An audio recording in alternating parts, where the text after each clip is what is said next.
কিরে কি করছিস? বিছানাটা গুছিয়ে বসলাম। আজকে কি রান্না হবে? হাঁস। কি হলো? তুই তো বললি হাসতে। আরে মাথা মোটা, আমি ওই হাঁসের কথা বলিনি, আমি হাঁসের মাংসের কথা বলি। ও বুঝতে পেরেছি, রান্নাটা করে ফেলি। কড়াইতে সর্ষের তেল দেওয়ার পরে তেল গরম হয়ে গেলে আলুগুলো এক এক করে ভালো করে ভেজে নেব। আলুটা ভাজা হয়ে গেছে, এবার আমি এক এক করে আলুগুলো তুলে নেব। ওই তেলেই এবার আমি ফোড়ন দিয়ে দেবো, তেজপাতা, শুকনো লঙ্কার গোটা গরম। এবার আমি কোচানো পেঁয়াজগুলো দিয়ে দেব।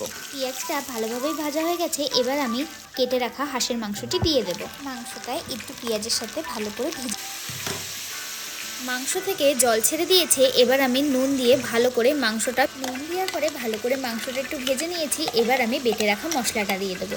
এখানে আমি কাঁচা লঙ্কা, আদা আর রসুন ভালো করে বেটে সেই মশলাটা দিয়ে দিয়েছি। বাটা মশলা দেওয়ার পরে এবার আমি গুঁড়ো মশলাগুলোও এক এক করে দিয়ে দেবো। হলুদ গুঁড়ো, লঙ্কার গুঁড়ো, জিরের গুঁড়ো আর সামান্য ধনে গুঁড়ো দিয়ে ভালো করে মাংস আমি কষিয়ে নেব।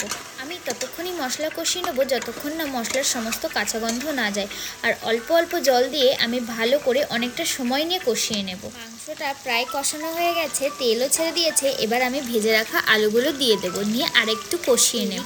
মাংস আর আলু ভালো করে কষানো হয়ে গেছে, এবার আমি আলু আর মাংস সিদ্ধ হওয়ার জন্য গরম জল দিয়ে দেব।